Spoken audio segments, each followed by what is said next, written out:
welcome to our meeting today on Wednesday the 8th of November. Acknowledges the traditional owners of the land upon which we meet today. And I'd ask Reverend Lorraine Dawson to open in prayer. Thanks, Lorraine. Good morning. From the people of St John's Harvey Bay, and I thank you for this opportunity to open your meeting in prayer. Let us pray. We acknowledge the First Nations as their home, and we honour their present and present, and we are to true reconciliation. Their home now. Women who are prepared to accept leadership roles is represented around. I pray, loving God, men and women, into temptation or act and to balance the various communities. Keep them mindful of the needs of the most. Patience they undertake. Lord, in your spirit, this way. Amen. Thank you. Apology. James Hanson is on. Sorry? On his unpaid leave.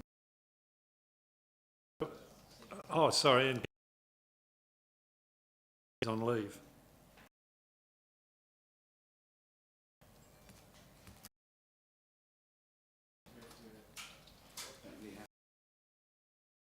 Yeah, we do that now. Yeah.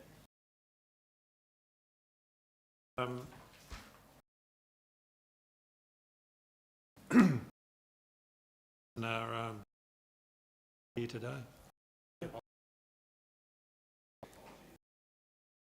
a mover in a second. Mover, second to Councillor Travis.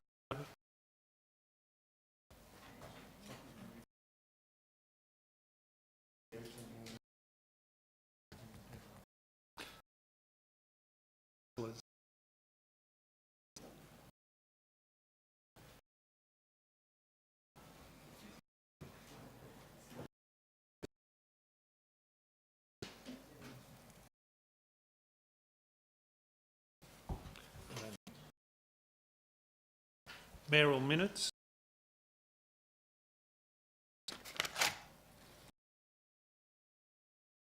Meeting item 5.1. 36.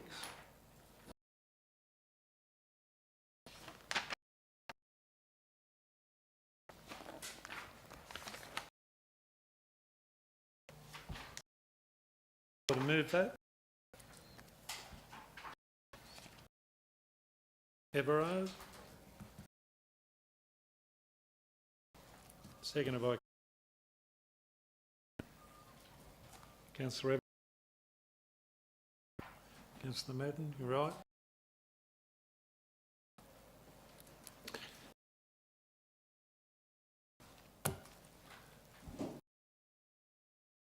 Customer service and recognition. The Harvey Bay.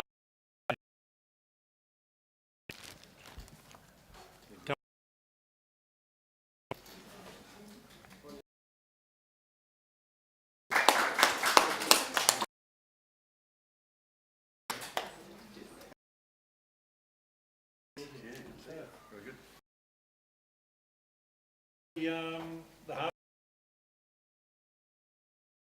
This is nominated by. Nomination is as follows. I in place to prevent on footpaths and on land. They've done that. helping when urgent. The parents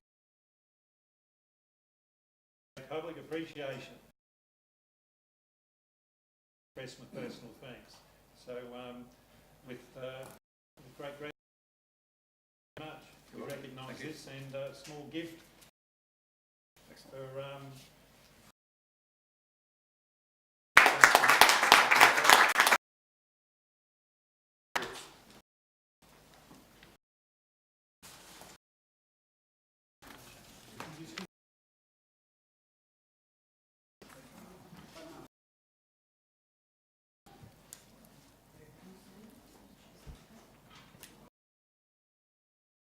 participation.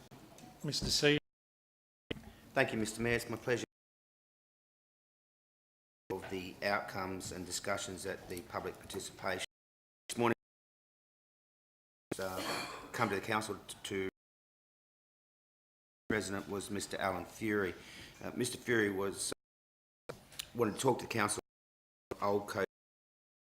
He was 200 metres of side school. He was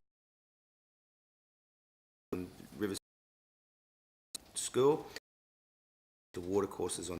I'd like an explanation as to why they sealed Christian school property. The second, Graham provided us exposure at the new March Street section of Lawson Drive and Teddington Road.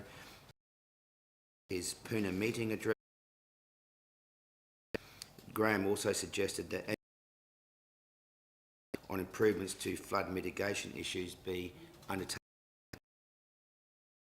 whereas concerns over the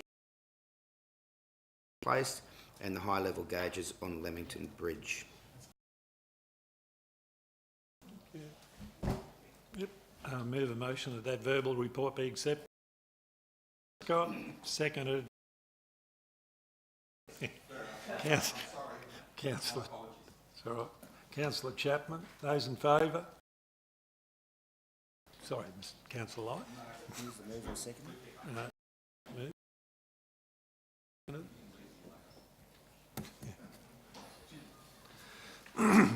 There are no deputy councillors. Any petitions today?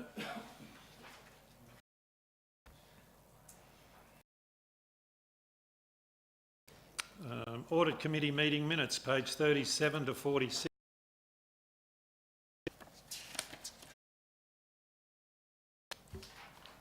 I have a move.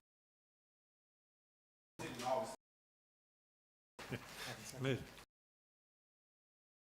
Councillor Seymour.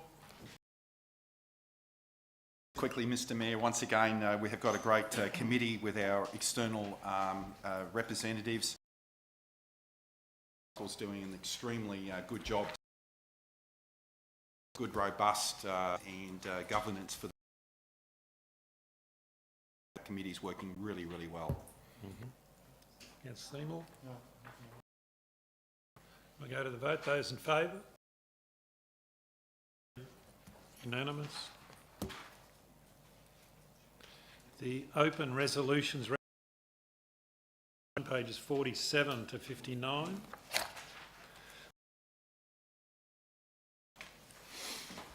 I have a mover of that. Moved by Councillor Light, seconded by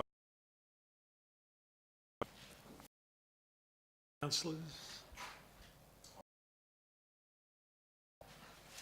Councillor Madden. Go to the vote. Sorry.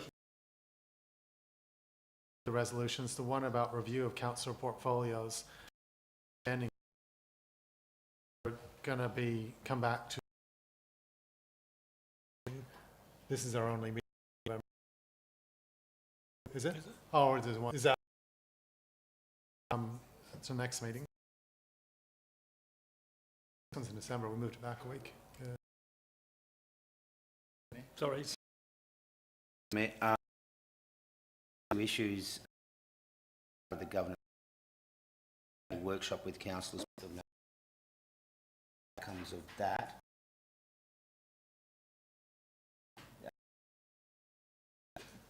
Amendment to be considered by the council at that meeting. Review report with recommendations.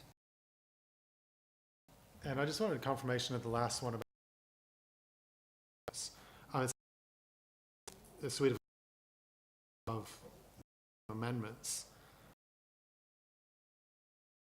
The amendments to The Director of Community. Thank you. Of further report that been work done on that. So that started sometime. Housing has limited the capacity to progress.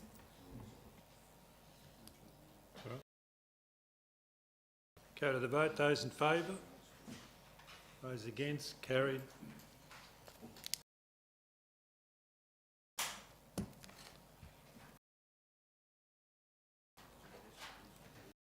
I'll just...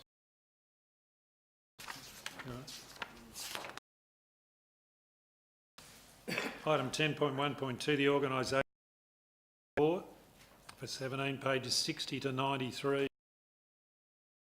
A mover for that? Moved by Councillor Chapman. Seconded Councillor Everard.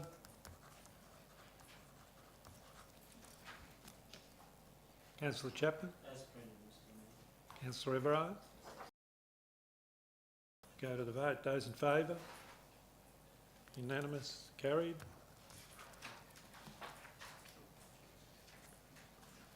Item 10.2.1, the telecommunications leased at Ghost Hill, pages 94 to 96. Opposite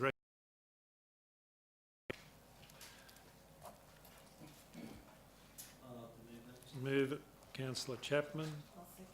Seconded, Councillor Madden. Councillor Chapman? Yeah, no, I'd like to go along with the officer's recommendations there to approve this. Councillor Madden? Yeah. This is just a continuation of a list that has been in place, so it's really administrative paperwork. Those in favour? Those against? Carried. Unanimous. The item 10.3.1, public exhibition of our parks master plans, pages 97 to 99.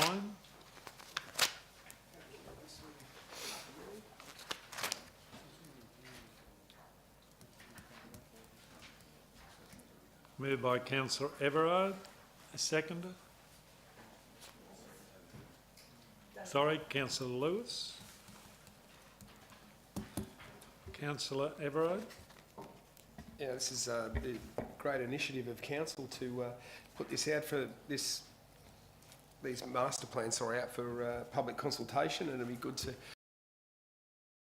specs. Councillor Lewis. Yes, thanks, Mr. Mayor. Yes, I endorse what Councillor Everett. And I think it would be really valuable if the public can have a look at these and come back with their comments and their ideas. There are always plenty of ways to skin these sorts of cats, and I'm sure there are plenty of good ideas out there in the community. It'd be great to hear them. Thank you. Councillor Truscott. Thanks, Mr. Mayor. Yeah, I'm in support of this. I think it's great that we can get the feedback from the public on these public master plans, park master plans, sorry. But I'm just wondering where it says that they will go on display on public exhibition for a period of 28 days. I may have missed it, but I'm just wondering if there's any actual designated locations that they are on display, like, for example, at the parks or Director Tony. just at the libraries. Through the Mayor, I understand that the usual distribution of these exhibition items is through outlets like the libraries and on the website. and through the customer service centre. But I can confirm that obviously it's important to ensure that we target as many people as, raise awareness about this with as many people as in the community. And I'll ask the executive manager to make sure he considers if there are other opportunities through our different, for example, our different volunteer groups as well. Councillor Truscott. Thanks, Mr Mayor. If I could just add to that, perhaps even a suggestion, at each of these suggested, have some sort of sign at them to say go to such and such location as we are looking at the master.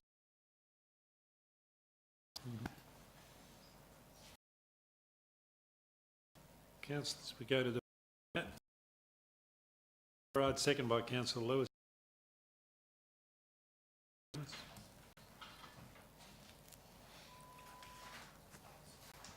The outcome independent report with the RV site opportunities at Bopple, pages 100 to 168. Councillor Madden. This is recommendation. Sorry, just let me... It's pages 100. Moved by Councillor Madden, seconded by... Councillor Light.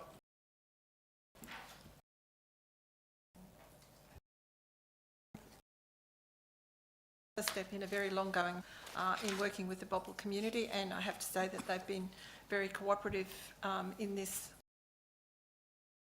consultation. To our council staff who've done a wonderful job working with them, but this is not the this adoption of these officers' recommendations. It's not the end of the process. It's just a step in the process, and to work with the community to achieve their goals, and preferably to make it a nice place to be. Councillor Light. I think I will. To this term that the community of Bopple has faced challenges. There's no denying of that. I've said on many templates out there for communities to look at a positive approach, how they can achieve things for their community. And I know and there's some other great, obviously many great communities, but I look at how Burham Head's community group and the community positively achieve things through all levels of government over the last 5 years. And another community brings to mind is the Poona community, how they do a very similar thing. So there's some really good templates out there and how communities can work with all levels of government and move forward. I hope this report is one of many first bricks, the path to, can we say, better relations and more, can we say, proactive with that community. Okay. Councillor Chapman. Is he speaking for or against? Sorry. Against. Against? Sorry. Yes, Mr Mayor, this is, for me to go against this is, I'm just looking at where we're looking at taking this out of Bopple. I've looked at the whole thing of Bopple. I've been out to meetings with community, listened to what people said in the hall. Councillor Madden's this, and there's money put into it, but I see the problem we've got at Bopple by moving out to Rosedale. We're supposed to be looking at economic development and how to grow Bopple.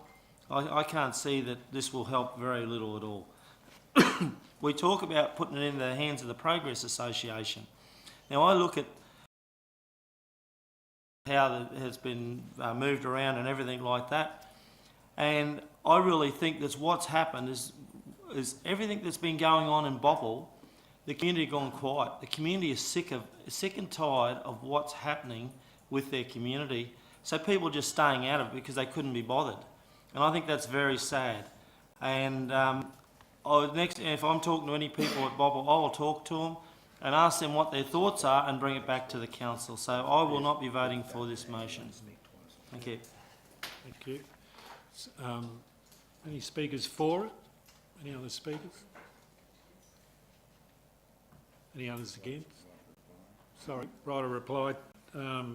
Councillor Madden. Yes, thank you very much. I do have to say that there has been a lot of consultation, and that the the community out there are moving forward positively. They've made some positive contributions. The Bopple Progress Association has worked diligently to incorporate all other groups, and I have seen letters of authorisation from the other groups to say that you are the organisation that we're asking to speak on our behalf in the community. So I'm very confident. While I take the point that Rossendale RV site is not in Bopple itself, I do believe that it has the capacity to fill a need, and as I said before, this is step one. We've got time to look and to think and to move forward. So I'm very confident that this is a good step forward. Vote. Those in favour? Those against? It's 8-1. Thank you.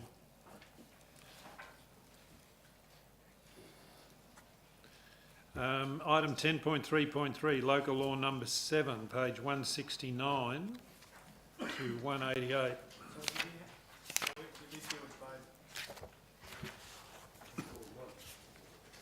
So are we dealing with items, just to confirm that we're dealing with item...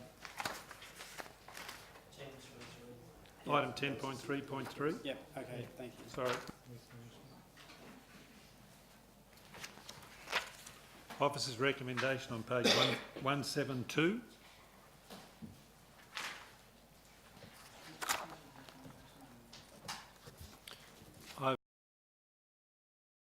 For this, move Councillor Madden.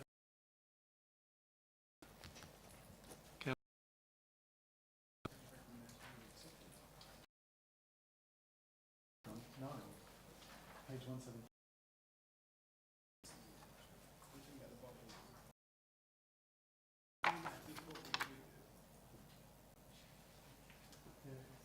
We're under waste management.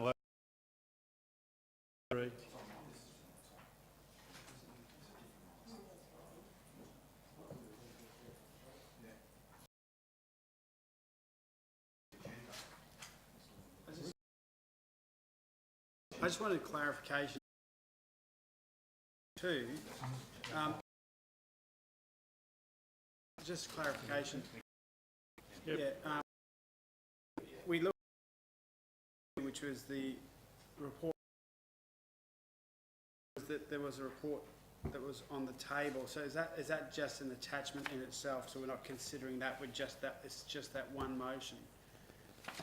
I just, for my own clarity, just to confirm that the resolution that we're passing relate to page 109, not page 114. Yeah, well, Progress Association. Yeah, no worries. So just, I wanted to make sure that was, thank you. 166 to 168 as well. Yeah, I lost myself. Okay, we're back to 10.3.3. Moved by Councillor Madden, seconded by Councillor Chapman. Councillor Madden?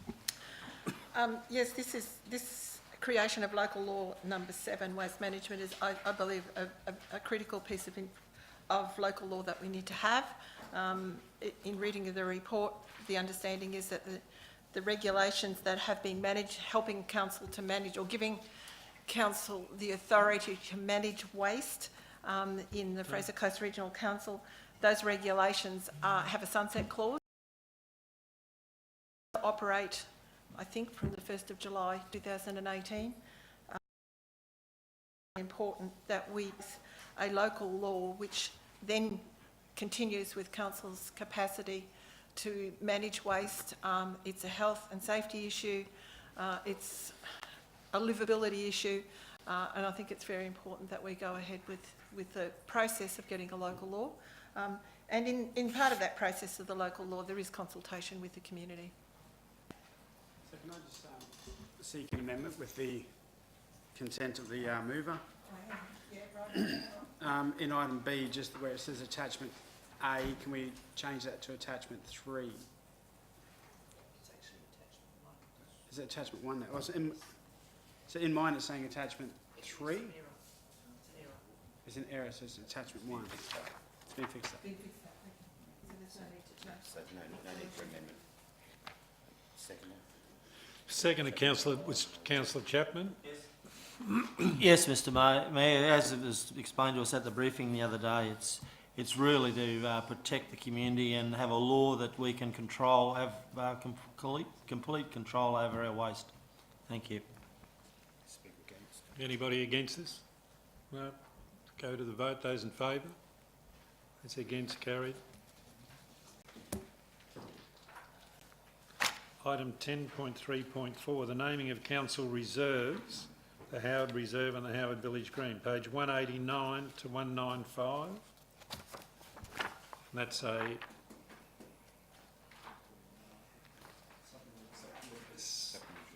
it was this morning, a bit more detail on it.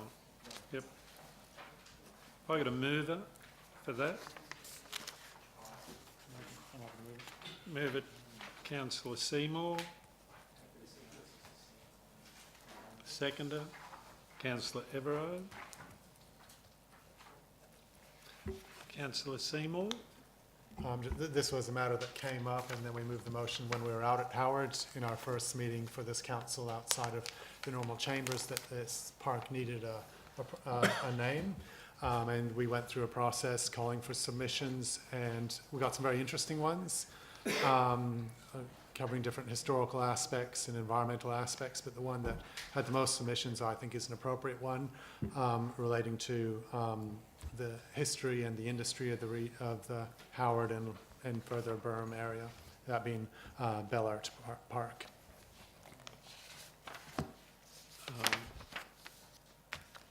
Councillor Everard.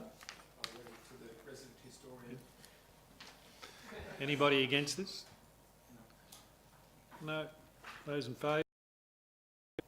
Those against? Carried. No.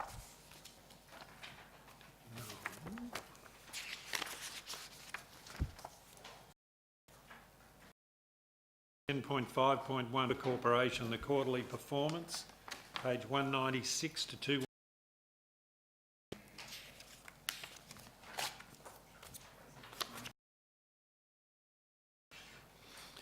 I got a mover for this report, Councillor Light, and a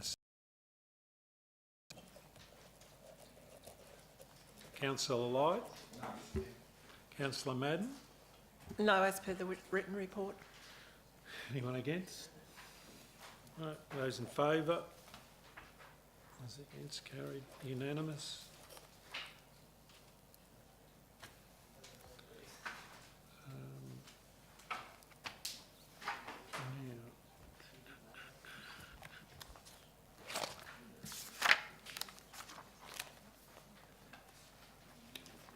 There are no motions of which due notice has been given. There are late items, Mr. Mayor. Yeah, the other ones that there wasn't due notice, we'll be doing later.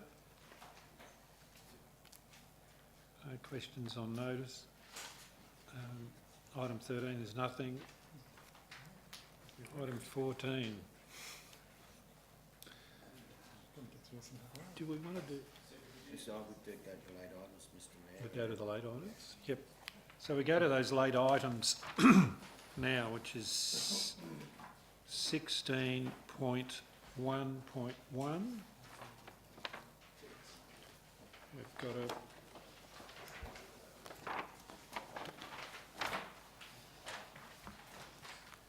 (16.1.1) is the petition for de-amalgamation Bay Sports Precinct. The officer's recommendation on page 363. Have I got a mover for that? Mover, Councillor Chapman. Seconder? I'll second it. Councillor Light. Councillor Chapman. Yes, Mr. Mayor, I just look at, this is the Fraser Coast Regional Council, and I think that de-amalgamation, as you'd say, will just split it through the middle. And I think that with the work that we're trying to do, to achieve with our whole region, and with the team of staff that we've got coming along, I really think that we should concentrate on building this to a greater region, and let's all work together than trying to split it in half. And I would actually be against that, Mr Mayor. Councillor Light. Thank you, Mr Mayor. Reality, and people, the reality. I look after finance with councillors and the management. The fact is that it did cost this community an incredible cost. You know, I've heard anything. You can pick probably a figure and double it. Noosa went through that exercise, and those residents got an additional bills. I appreciate that some people are looking in the rear vision mirror of older times where council geographical areas. The fact that amalgamation has happened right across the country. I know New South Wales has gone through, said on a TV report so many months ago, is that it had to around the same time as before. Reality financially is a bigger base has a then can look after areas that would not normally generate that type of revenue. $4 for 4 people a day to go over it, we can reality. In fact, I believe that if you look at the way finances are in local government in this country, I do not believe at this 20 or 30 years, and I think eventually there will have to be bigger councils again, or limit one level of government. And I believe that, you know, Kenneth said that if formed with the same type of telecommunication infrastructure and road network in a modern society, you would not have 3 levels of government. The only reason it was that way is because of the vastness and the tyranny of distance, that with the lack of technology that you had to have 3 levels of government. The fact is that when I've gone to places like Glenwood and other places where there's a lot of passion about de-amalgamation, when I've questioned those constituents, what do they really want out of it? And often they say, oh, we want to get more for the rates we pay. We feel that we're not looked after in terms of infrastructure. In fact, the reverse would be in the case. This is the cold, hard facts. So I ask people, stop looking in the rear vision mirror and start thinking about the reality that a greater region can deliver greater infrastructure and opportunities for particularly the satellite communities. When people all the money is spent in Hervey Bay. That's not a fact. Speak about facts. You subsidise those areas, and that's the beauty about a greater region producing greater amount of revenue that can make this a greater community for all of us. Thank you.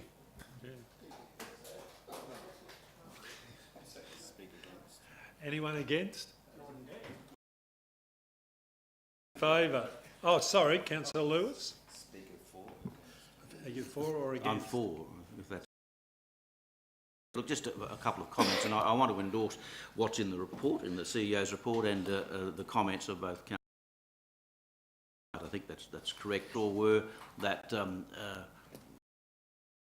before raise about 35% of the revenue and receive about 39% of the... if that's the case, and if basis, then that dropped from the equivalent of 39 in terms of what could be spent if they were to balance their budget. That's a 10% drop in expenditure. Or put it another way, it would require a 10% increase in rates to provide just the same level of service to those divisions if they were to de-amalgamate. I would have thought that that was going to impose a very severe burden of Maryborough to support the outlying areas. I had a good look at the some discussion about 11,000 odd people. That's really combining a petition from a few years ago which had about 8,500 with the current petition which is 3.5 or thereabouts. There's no base there is in those two figures. There is one way of looking at that has dropped from 8,500 or 3,800 or whatever. Who knows? Looking at it, there was an online petition running for 3 months which attracted only 160. Now, if there's any dissatisfied people. That's important. It's important that we try to understand what their concerns are and to address them. But as I think Councillor Light's made clear, it's not a question of addressing it in terms of addressing their nostalgia. It's a question of addressing it in terms of the real options for making or for providing the best possible level of service for the whole of the region. There were a couple of other problems with that petition, and one of them is that if you have a look at the addresses, there are very few Hervey Bay people in that in the written petitions. That would show a clear division, I suppose, of opinion in terms of where these numbers are coming from. But a more fundamental problem with the petition is that it combined two totally. One was the sports precinct. It's impossible to determine what the level of concern was about the sports precinct or how many of those numbers were concerned on both counts. I think it's a lesson perhaps to those who want to put petitions up that it's going to be a lot easier for us to ascertain the level of public angst if you stick to one issue. The cost of doing a poll would be horrendous. The cost of the current equality works out, I think it's something like $8 to $10 per voter. That's going to translate even at that figure to something like $600,000. Even publicity, explanation, and so on. Just the sheer cost of it. It is where I think we're pretty well united that the amalgamation of the ratepayer. I just thought it was important to perhaps explain that because there has been some criticism that we have for the position, and in brief, they are mine. Thank you. No, anyone against? No, we'll go to the vote. Those in favour?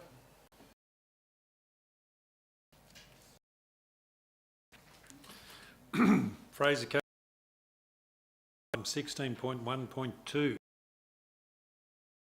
67.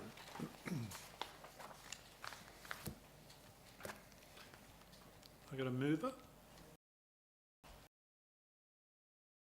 Moved by Councillor Everard. I would want it to be addressed today. I got this on enough time to fully look through it.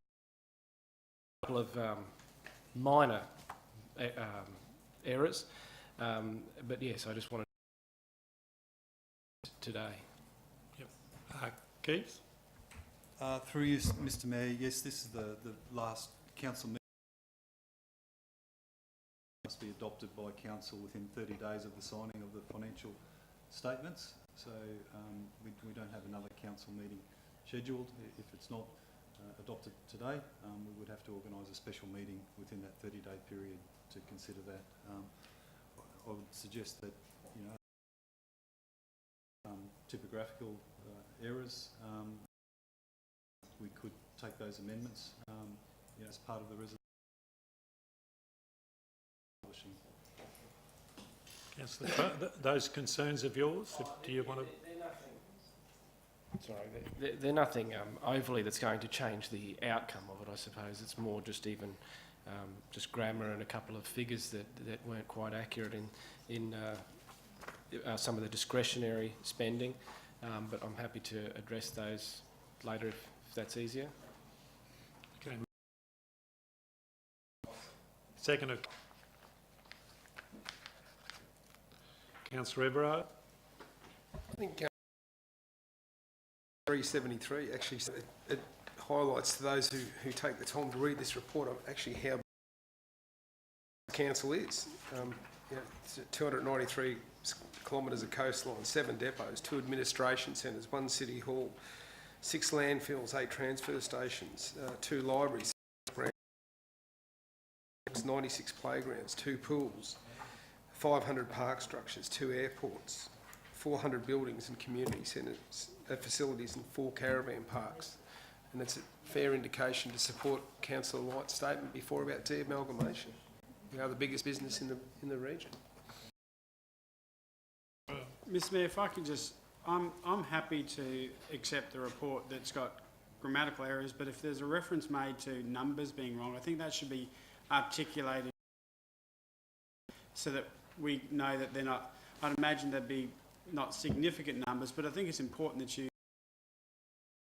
that we can get some clarity on what your concerns are and whether they would then subsequently become our concerns. Sure. Councillor Truscott. Thanks, Mr. Mayor. Well, yeah, particularly, like I said, I haven't had a chance to fully go through the whole thing, but it was in the capital discretionary fund that. What page you on there? Oh, sorry, 419. There in this section where it's got for my area, it's only got 2 projects listed there. But I used the total amount of 100,000, where it's only got 1,109 listed there. Innocent section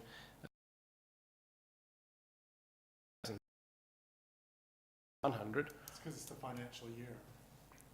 Yeah, but some of those projects that are attributed to Daniel were shared with myself and David Lewis as well. It's probably not accurately reflect. I am in support of the report. It was just to clarify those. Even if it is the amount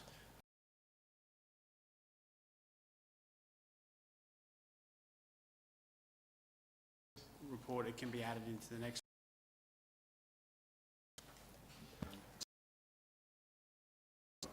Talking off the cuff here, so I may need to take some advice from Keith, but this is the adoption of the annual report is a significant issue for the council, and there's expectation from the community, from the councillors and from the community, that the annual report be accurate in every way, particularly when it comes to council expenditure. So I'd be very concerned if the council discretionary funds table is incorrect.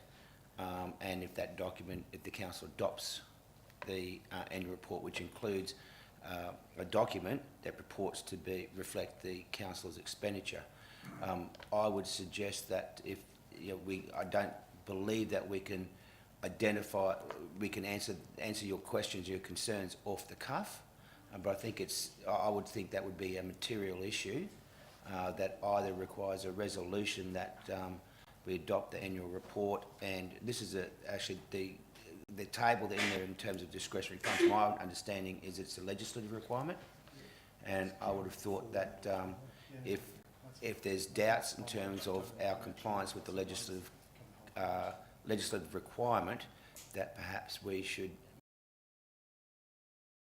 seek the advice of the Director of... Director Keith. Mr. Mayor, to resolve this, it's not something I could do. Perhaps today's meeting over the lunch period, and we review his concerns and at a time. Can I float on with our Monday's briefing, a chance to make sure we are all be onerous for that to occur, to ensure the accuracy of this. Have to be then rushing around to try and find an answer would give you some time. So that this report be deferred for a special meeting.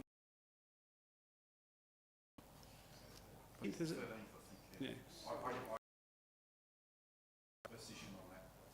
Director Keith, time period? Yes, Mr. Mayor, that will be. So, Mr. Mayor, the motion's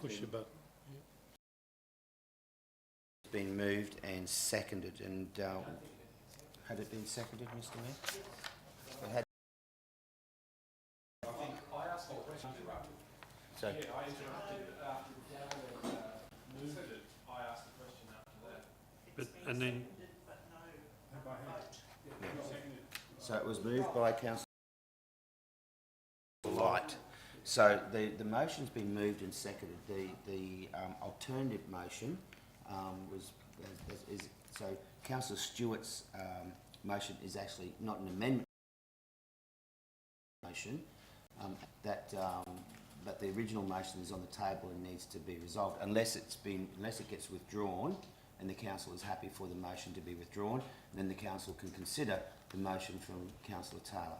Can I just ask one question? So I was under the impression that the table as published was the works that had been allocated in that year, completed and done, and then the others would carry into the next one. Is carried forward. There will be a carried forward figure that rolls into the next year, and the same it'll be the previous. No, I'm happy with that. Sorry. You require the move and second withdraw the motion, and then Councillor Taylor put his motion. So do you want to withdraw your In the interest of transparency, yes, let's withdraw it. as the seconder? Yep.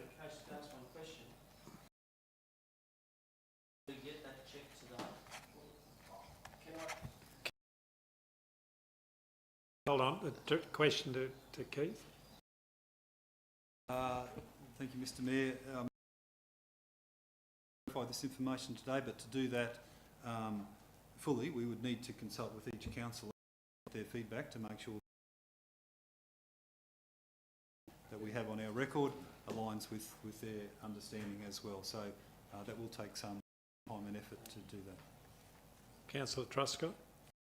Thanks, Mr Mayor. Yeah, just going on Council's website, the list for the discretionary works of 100,000, there's a list of what's there. I looked at some of the others, not just my own there now, and it is actually quite different. I think it would be good to address what's on the website to hear. Councillor Taylor, I think... To do it on the Monday. Move a motion that this matter be deferred at 9 a.m. on the 13th and 17. I'll second.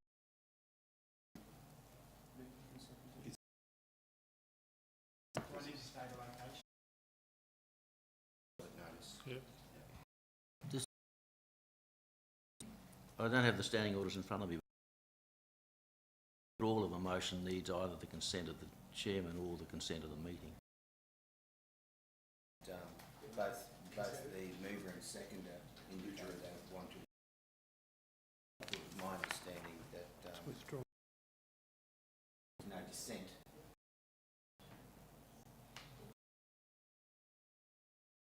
Mover is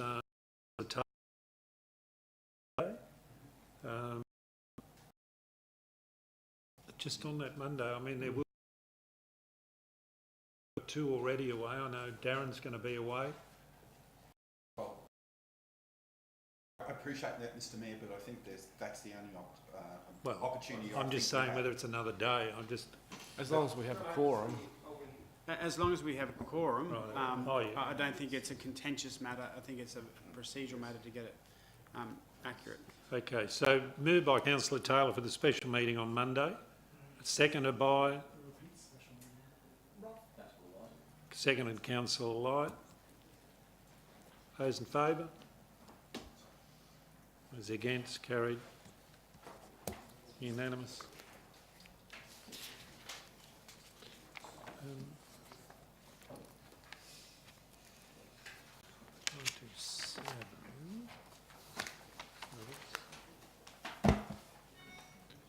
16.1.3 was another supplementary. This is infrastructure charges, incentives for development in Maryborough. Mover, Councillor Chapman. Yes, Mr Mayor, I'd like to move this motion. Seconder, Councillor Madden. Councillor Chapman. Yes. Councillors, this is all about looking at the growth in Maryborough with bringing Maryborough forward. It's been very stagnant for years, and it's land and valuations are in Maryborough is why we haven't got any growth. If we can get some building industry going in and development industry going in Maryborough, which what we're trying to do there is to see that the shops, the town will actually grow, and I can remember when Tanana Greens in that area was moving, there was a lot of economic development growing Maryborough, and this is what I'd like to do. This is a report that comes back to the council, and it'll be delivered on in December. Thank you, Mr. Mayor. Anyone against this?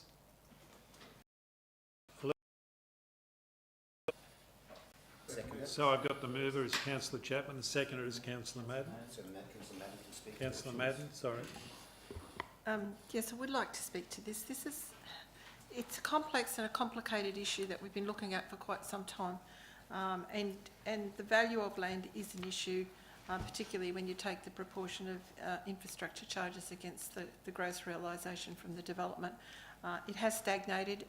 I've been contacted on many occasions by developers over the past 5 years, and nothing much has changed. So I think this is an opportunity to just take another look at it and see what possibilities there might be to promote some growth and development up there. So it's a case of looking to see what the opportunities are and then making decisions. Thank you. Thank you. Councillors against? Councillor Lewis. Mr. Mayor, I'm not against it so much as proposing an amendment to it, and I'll circulate this. But my proposed amendment would be that we delete paragraph 2.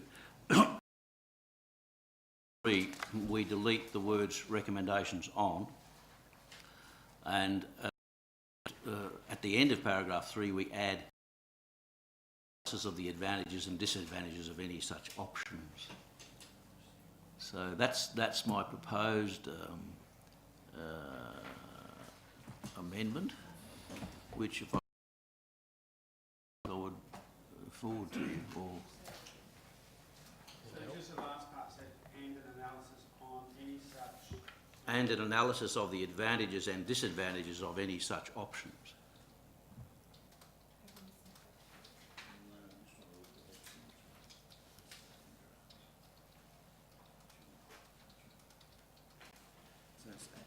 At the discretion of the mover, whether that he's happy to have that amendment in place.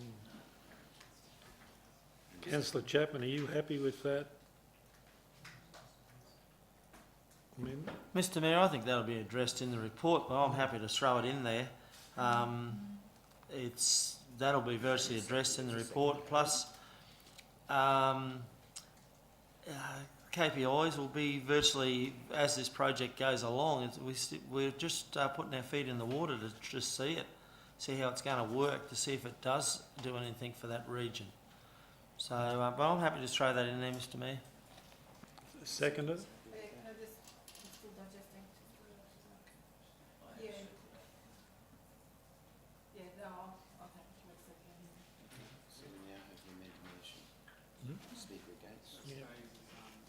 Anyone against this?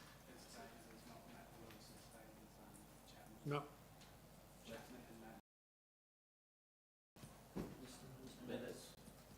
It still stays Chapman and Madden.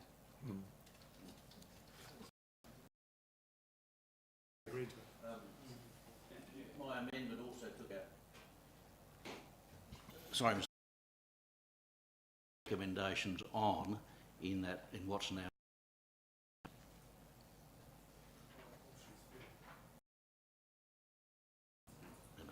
Essentially the same recommendation. Yeah. Speaker against, Mr. Mayor? Sorry, say that again? Any speaker against? Yeah. Any speakers against it?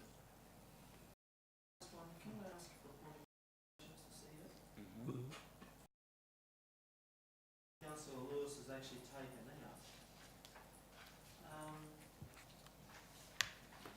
That's virtually that's the gut of why is that got to be, why does he want that removed? Thank you, Ms. Mills. Okay.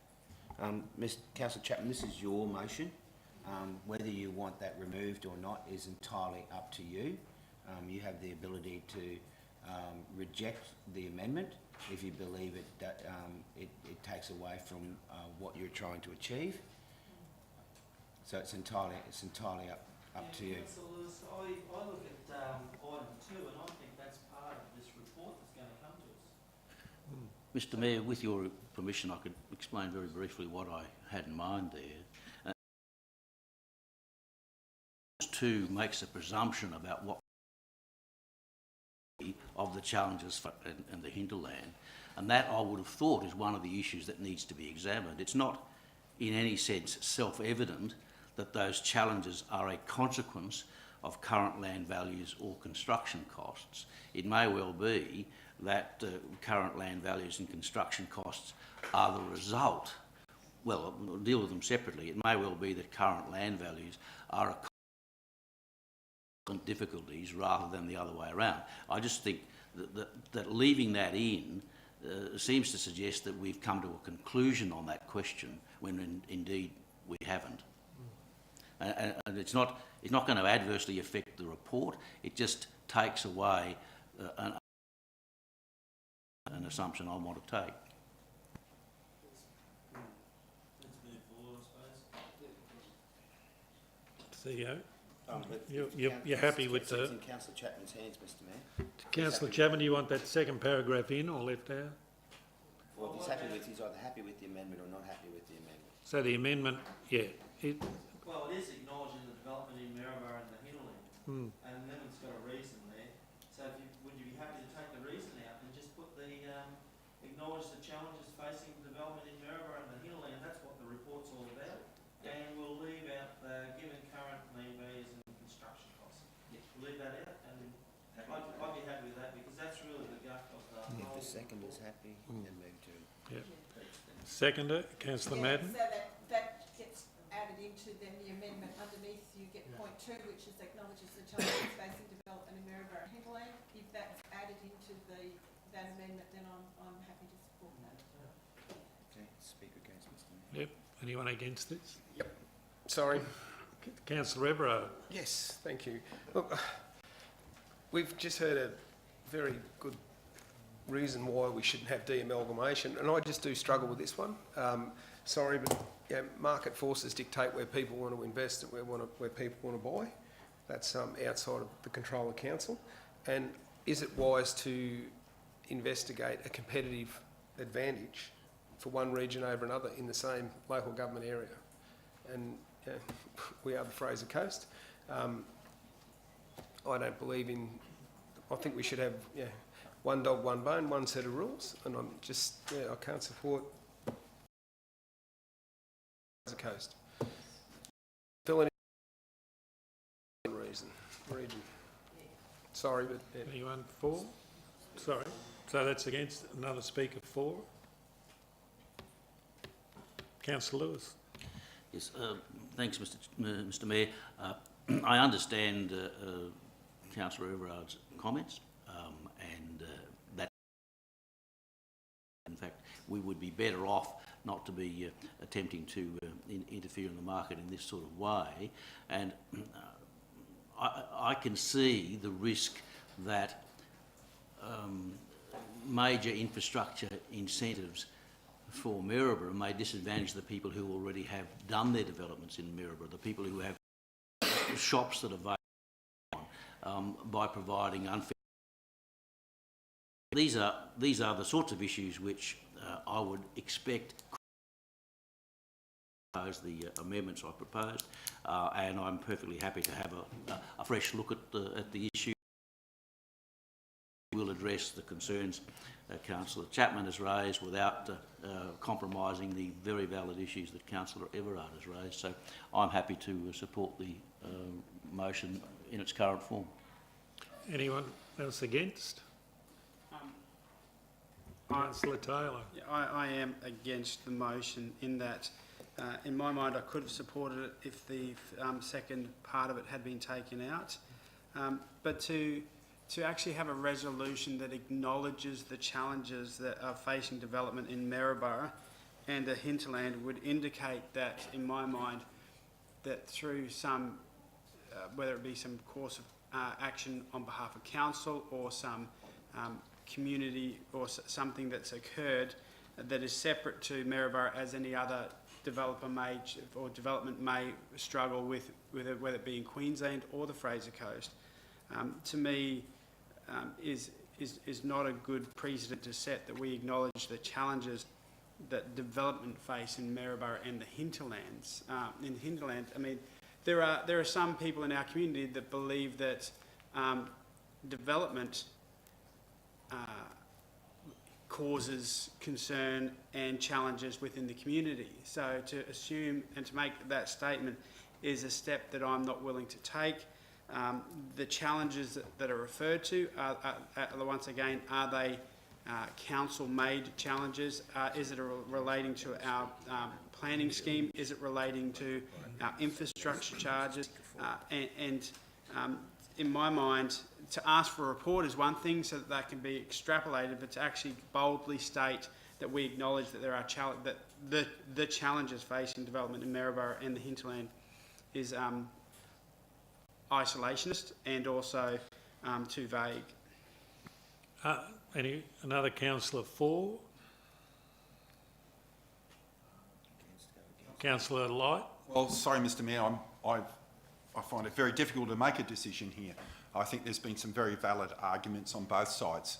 I think it is a right of councillors as an elected representative to ask for a report. It is only a report. At the same time, the concerns that Councillor Everard and Taylor have brought up are also very valid too. It's a very difficult question, but that's why we get paid the money we get paid to make these difficult decisions. So just clarify, Section 3...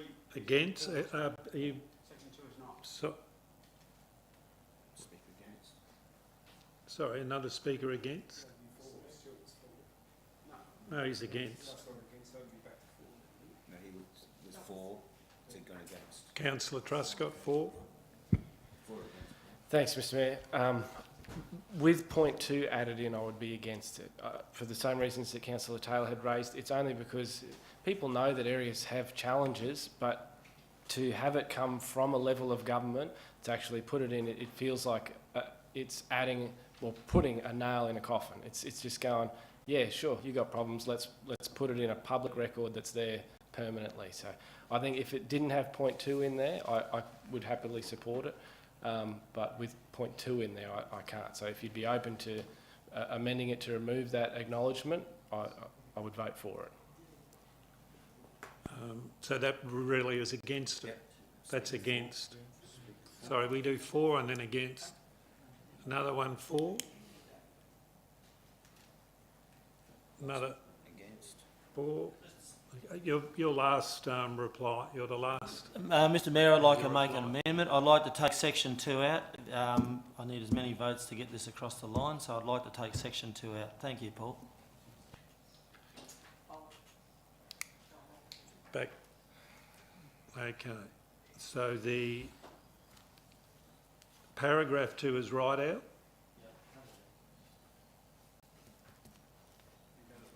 So provided there's got approval of the seconder, it's no substantive change to the motion, so provided the seconder is comfortable with that. Yeah, Councillor Madden's comfortable with that? Yep. Okay. So speaker against? Yeah, anyone against now? No, Councillor Chapman, you're last to speak. Thank you, Mr Mayor. I've been given the job of Portfolio Council for Planning and Infrastructure, and one of the things we've been looking at is how we can actually grow our planning areas around the Fraser Coast region. And this is only a report. This is a way, a machinery way of so our officers can have a look at a report and bring it back to council, and then we make a decision. So all I'm asking is to give me the machinery to try and see how we can actually grow our planning. And we have had talks with people like Councillor Truscott, like your division's in Maryborough, and you have a look around in your division and see how much new development's going. And that's what it's all about, is trying to get some new development going in areas like such as yours and other councillors. So the councillors that are voting against this, just please give us a chance to get a report. It'll be back in December, which is only about 6 weeks away, and then we can sit around and we can have a talk about how we can actually grow our region. The building industry is going along quite well. You have a look at the figures that we're doing down in Hervey Bay at the moment, but you have a look at the figures that we're doing in outer regions, such as like Poona and Toro and all them. I know there's some new homes going up in Toro, but let's try and grow these regions too, because they all feed money into Maryborough, which all feeds money into Hervey Bay. And I think it's just give us a chance to get a report from our officers to see how, so we can all make a clear decision with the report. Yep. We go to the vote. Those in favour? Those against? Carried. 8-1.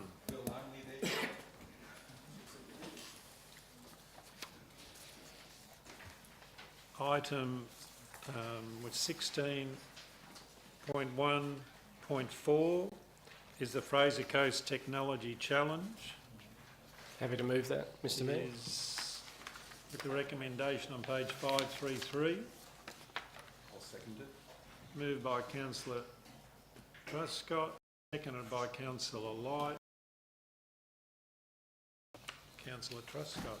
Thank you, Mr Mayor, and thank you to the CEO and directors for bringing this forward and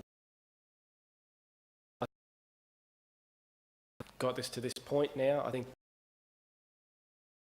big job in what is Fraser Coast each year for the Technology Challenge. It's a terrific event that's time.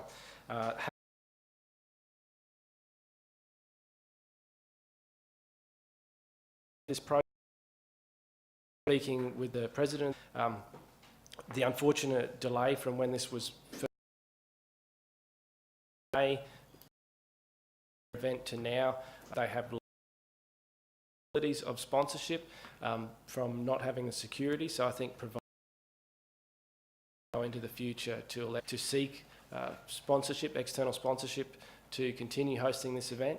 I think, as I said, it's a great event for the year, and really happy to support this to give them 10 years of hosting. Councillor. Thank you, Mr Mayor. My point would be with this incredibly good event that we have in Maryborough, the buzz when you go there, the business it creates. But one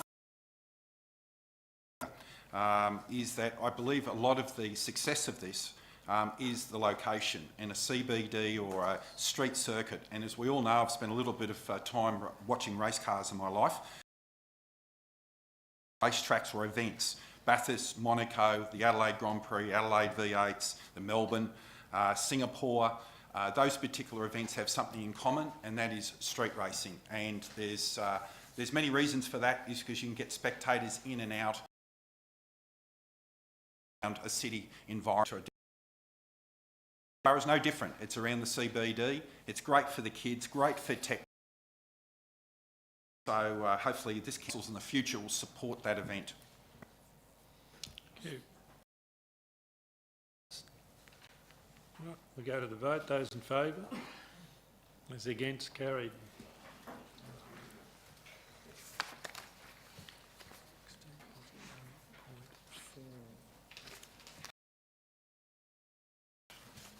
(16.1.5) is another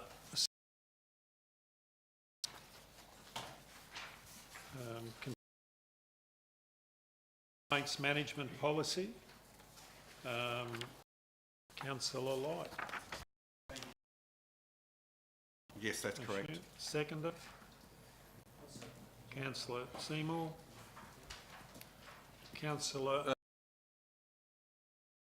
Which, as this is a side, or is it sufficient because it's on the? As long as. CEO. Yeah, thank you, Mr Mayor. As long as councillors all have the motion in front of them and have the opportunity to review the motion, it doesn't need to be read out. Yeah, thank you. I brought this motion to this our current complaints policy and management reference to natural justice. But there isn't any mandatory requirement to a complaint to be given foundation of a democratic society of this country, in this great country that we live in, that a person subject to a complaint has the opportunity to address the allegations, provide evidence in their defence. I bring to the chamber the actual Wikipedia, and I'll read some of it out, their definition of natural justice. The right to a fair hearing requires that individuals should not be penalised by decisions affecting their rights or given prior notice of the case, a fair opportunity to answer it, and the opportunity to present their own case. Therefore, this is a crucial requirement for a complaints process, is that we honour natural justice and that right to offer in defence the foundation of our society, and a fair, can we say more than a fair part of a council policy that should recognise that. Thank you. Councillor Seymour? I don't have anything more to add other than that makes sense. I mean, you shouldn't be able to, a complaint can hardly be considered and finalised without the person being subject to that complaint having a right to hear the allegation and respond. Any councillor against this one? No, I'd like to speak for it as well, having been the subject of a substantial number of complaints that I've felt that natural justice has been an item that's been left out. You know, I can congratulate the state Labor government in doing lots of amendments, having studied the Belcar report and a lot of the decisions that have come out of that report and recommendations to the state government. I know it has both parties support for all sides of politics in Queensland to amend this, and I thank Councillor Light for the initiative of bringing it forward to this council while waiting for legislation to catch up. Okay, we'll go to the vote. Those in favour? Those against? Carried unanimous.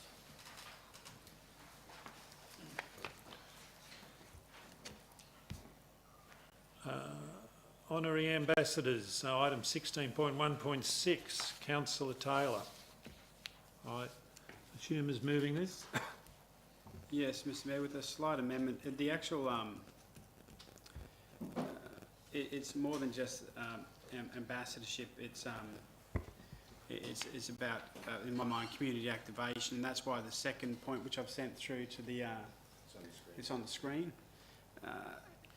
In that the second point would be that the Chief Executive Officer be delegated to approve applications to the Council of Discretionary Funds for activities relating to the festive season and Australia Day with the following conditions. 1A, that they have a community benefit, and B, reviewed and recommended by the relevant councillor. I think the matters speak for themselves. They are somewhat different, so I'm happy for them to be dealt with as two separate motions if need be. And it may be suitable to have them as two separate motions in order to have them on the open resolutions register, but certainly can speak to both if needed. Councillor Light? Sorry, just for clarification, and my apologies if I'm missing something here, Councillor Taylor. I'm sorry, could you just explain what they would do? I'm sorry, how they would fit in? So, I've sent some correspondence to councillors in relation to what I see as a vision for a community, whether it be an ambassador or spokesperson, somebody that is from within our community that has high standing, that will actually advocate and promote things within our region, but particularly not only to the broader community of the Fraser Coast, but also from a tourism perspective. But in my mind, it's very similar to effectively someone getting the keys to the city, or somebody representing for a period of time the things that are valuable and valued by our community. For example, there are a lot of great things that an ambassador for this region could be talking about, whether it be the Story Trail, the Military Trail, the Brolga Theatre, the history and heritage of Maryborough. There's a lot of stories, and to have an advocate that isn't a political entity but an independent person that can speak about the wonderful things that occur in our community, I think it's important to have those sorts of people speaking on behalf of our community and to recognise them in their service as well.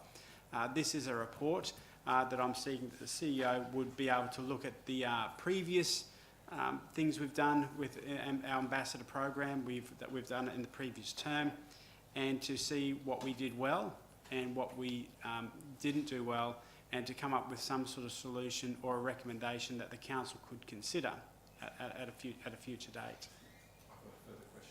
Councillor? Would it be similar to what we did earlier in last term with Chris Latham? I'm trying to think of the name, I'm sorry.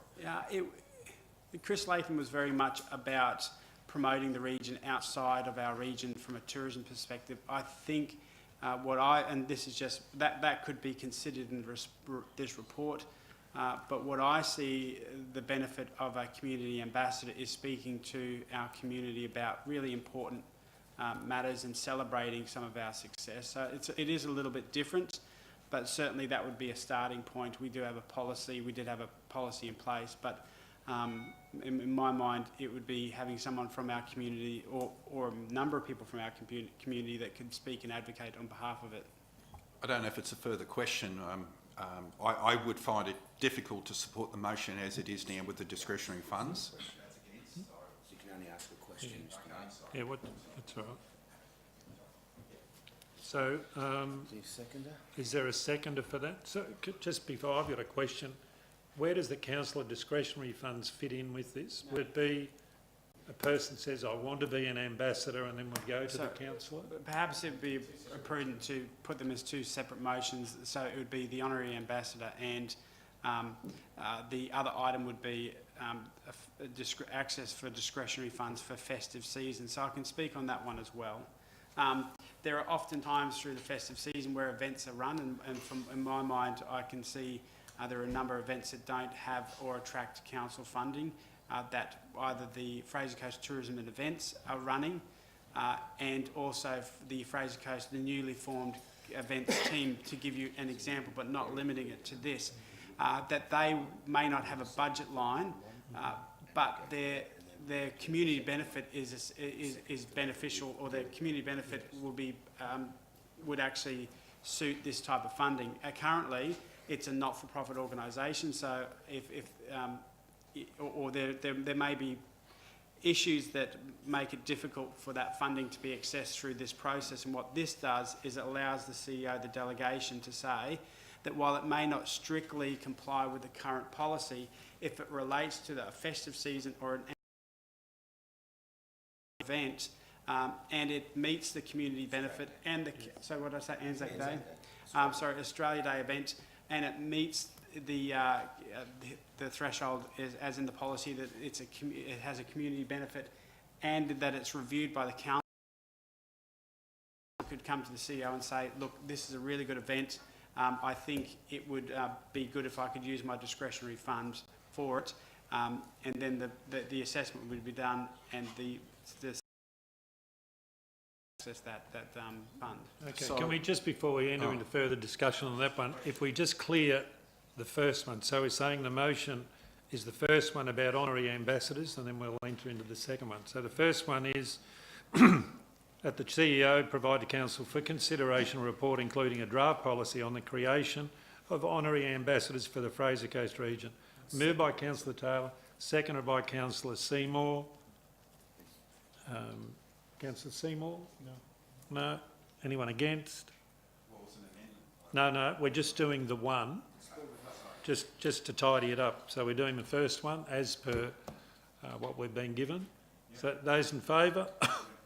Those against? Carried unanimous. So the second was the amendment is now the second considered. That was moved by Councillor Taylor. You've got a question, Councillor Seymour? Could you explain under what basis those type of applications would be rejected now under the policy? Like you mentioned that it had to be not-for-profit. Are you proposing that a for-profit? My desire in that is to, for example, if the council required to, so for my own, if there's an event that a new council events team is running, and I see value in that, particularly for the Australia Day celebrations, I would like, if there's an opportunity to use that discretionary money for a community benefit, I'd like to be able to do that, and I believe that's what that does. Yeah, it makes sense Sorry. for all events. I wouldn't just limit it to these type of events. Then. Sorry. Discussion, question. councillor. I just thought that we could expand it to other events. For instance, Anzac Day is one of our very significant days, and I thought that days, I don't want to bring a whole list of things, but there's a couple there that you could easily put up. Councillor Truscott. Yeah, I suppose just to add on from what Councillor Light was saying, that to mean exactly by festive season as well, because to me festive would be Christmas.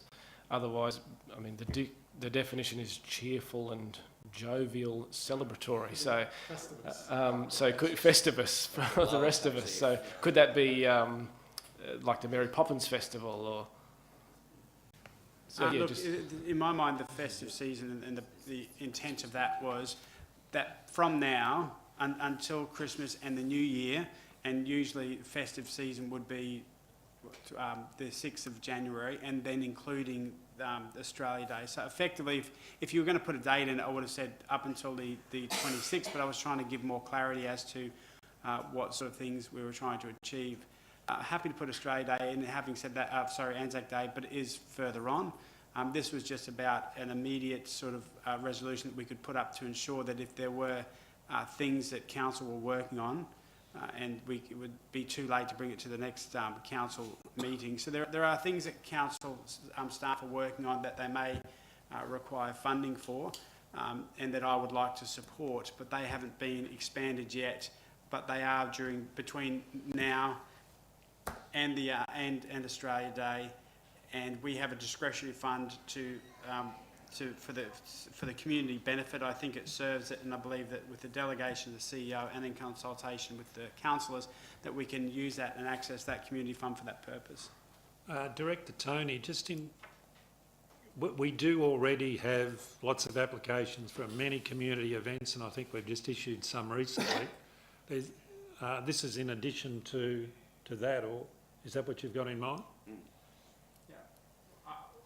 Effectively, what I'm asking for is that the CEO has discretion to slightly relax the policy if a good idea comes before the council, and he can look at it from the policy perspective and in consultation with the councillor make that decision, and then it would be, as it normally would be, recorded in our system for transparency, so people would know where the money went.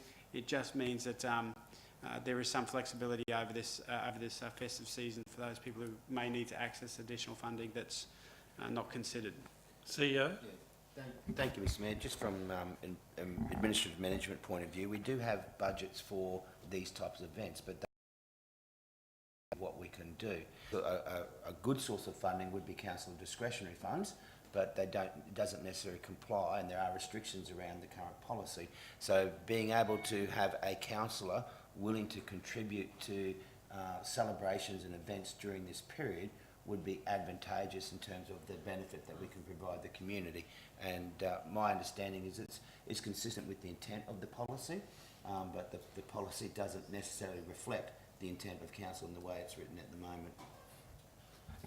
So the concerns that we have when people write in and applications for these types of community events, they go through a bit of a screening process and all of that.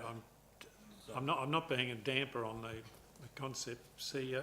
Thank you, Mr Mayor. I think you're slightly confusing the issue. This isn't about people writing in for events. This is where the council wants to conduct an event. It has a limited budget, and a councillor has indicated that they would like to contribute to that budget to expand the attractiveness or the event. That whilst I believe it's consistent with the intent of the policy, but it's not consistent with the wording, and that's why I believe the delegation is being sought. Seconder. Yep. Yes, Okay, seconder, we've moved by councillor. Seconded by councillor Madden. Anyone against? No. Those in favour? 4, carried, unanimous. Item 16.1.7, councillor Light, in regards to governance framework.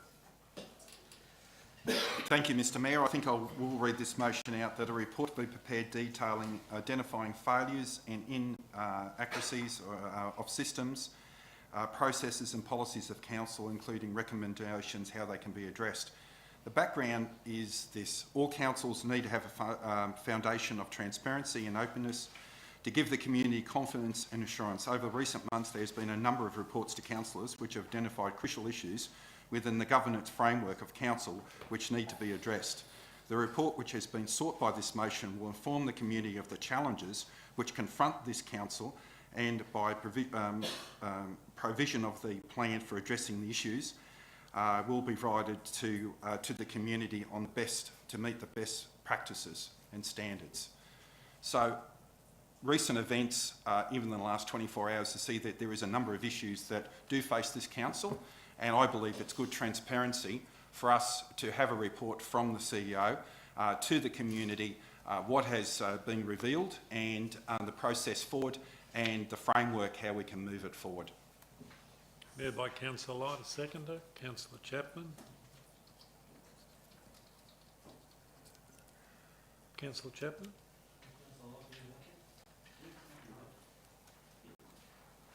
Yes, Mr Mayor, I just think this is transparency, and it's really, there's a lot of questions asked by the community of what's happening in council and where we're at, and I just think this is transparency to let the community know that they're virtually in reasonably good hands, and with what's been going on, and just for transparency.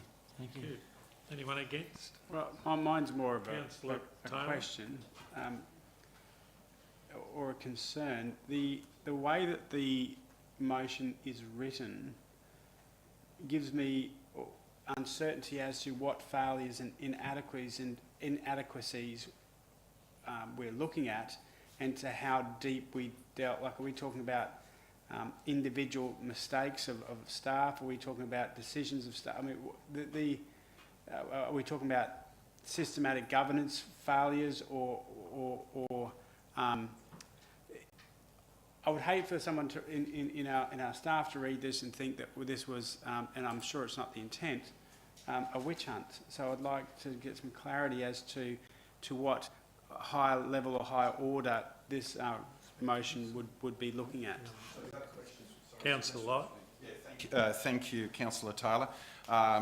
There's no secret to the fact is that this chamber, or these, us as the elected arm, have been informed over a number of, or several months, from different CEOs and different entities of some fairly crucial matters that need to be addressed. It isn't a witch hunt, and I appreciate that you don't think it is. Is that only in recent times that was divulged to us a number of issues that have been discovered. I think that we have a community to know what those issues are that have been discovered, and a framework how to fix it. That is transparency. That's what part of my, can we say, stance within this community for being elected, and it should be all of our stance in our foundation of why we're here is transparency. Now, I welcome if there's an amendment you want to make or something to make it clearer, but I think it's fairly straightforward, and I will leave the actual scope of this to the CEO, his discretion. I would have thought governance failures or systemic failures would indicate to any staff member that we're not looking into whether or not they forgot to turn the kettle off or something. CEO. Thank you, Mr Mayor. I think Councillor Light and Councillor Taylor are talking about the same thing. This isn't about identifying particular mistakes. This is or inadequate governance in terms of processes and systems, operational performance, or may present a risk to council, and that need to be addressed. So, if I could make seek an amendment that the word be added in before the word failure is systemic, identified systemic failure.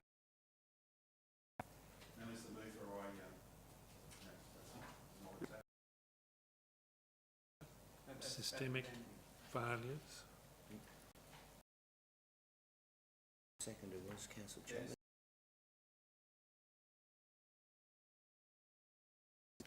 Systemic failures. Yep. Councillor Lewis. Thanks, Mr Mayor. A question, and probably appropriately to the CEO, as to whether this report would come back to council for endorsement before being issued publicly. It would seem to me that would be preferable, not that I'm endeavouring to hide anything from the public, but clearly sometimes matters are identified in reports for which there are explanations can be better teased out by having it discussed at council level. So my question really is it intended, or would the system be, if we draft report would be prepared to be reference to the public, or is there some alternative way it would be dealt with? CEO. Thanks, Mr Mayor. Having given it a great deal of thought, but my approach would normally be to develop a report without fear of favour, to present that to a workshop of councillors so that councillors can tease out those issues and identify any other issues that may be, and then prepare a final report, the council's consideration. Now, depending, and it depends upon the nature of the report, whether it's a confidential item or whether it's a public document, but my expectation, if we're talking about systemic failures, what we're talking about is issues that will have an lead into the review of the council's operational plan. So it may require a reassessment of priorities from some areas to other areas in terms of the focus of the council over the next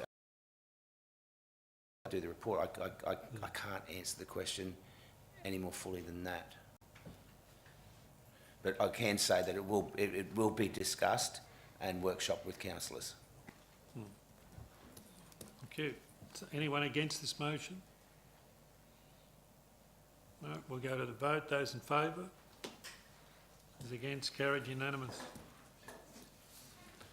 16.1.7. And now, I think it's only that. Confidential, we've got some confidential items. Sorry, we'll go back. Sorry, you're right. Thank you. Back to general business. Councillor Seymour? No. Councillor Taylor? Councillor Everard? It's just one with the opening of the PPRF fund, the Building Better Regions. So we've got a list of projects that we'll be applying for funds with through the two streams, infrastructure and community. Have we got a... Thanks, Mr Mayor. We'll, now that those applications have been called, we'll take that on notice and we will come back to council with a recommendation as to what projects should be submitted to receive funding from those sources. Yep. That's it. Thank you. Councillor Chapman? Yes, Mr Mayor, one of our council officers, one of our engineers, Ian Gay, his wife lost the fight yesterday with her health, and I'd just like this council to do something towards that to recognise Ian's. It's noted. So, so what are you going to do? How are you going to deal with that, Mr Mayor? Well, we'll just send a note or something to the family. We will send something to the family in that regard. Yep. Councillor Light? Yeah, I'm over here, Mr Mayor. That's right. Just on a note, I was actually talking to Councillor Truscott earlier on, and I will say this, that on the positive side of business in this community, I've never seen the traffic. I know people don't like traffic, but it's like cranes, it's a good gauge. And I've never seen in the last couple of weeks the amount of activity, not necessarily related to events, and I think it's a really, really good sign of the business and what I'm hearing out in the marketplace. It was actually interesting if you saw the Reserve Bank passed, I think it was 15 months in a row, something like that, with no increase into the cash rate. But some of the commentary from the Reserve Bank was very upbeat in terms of unemployment forecasting and also growth within Australia. So that's a really, really good positive thing for the region, for the country and the region. And one more thing, we had today people receiving some awards in Parks and Gardens. I get to meet a lot of people in my business and a lot of particularly people from overseas. And the comments that we get about our foreshore and our parks from all different walks of life and tourism and locals is amazing. So I think that we should be very proud of that. Thanks. Okay, Councillor Truscott. Thank you, Mr Mayor. I just wanted to ask a question on notice about, I had some concerns regarding, I've seen a lot of, well, not a lot, but a substantial amount of vandalism that's occurring.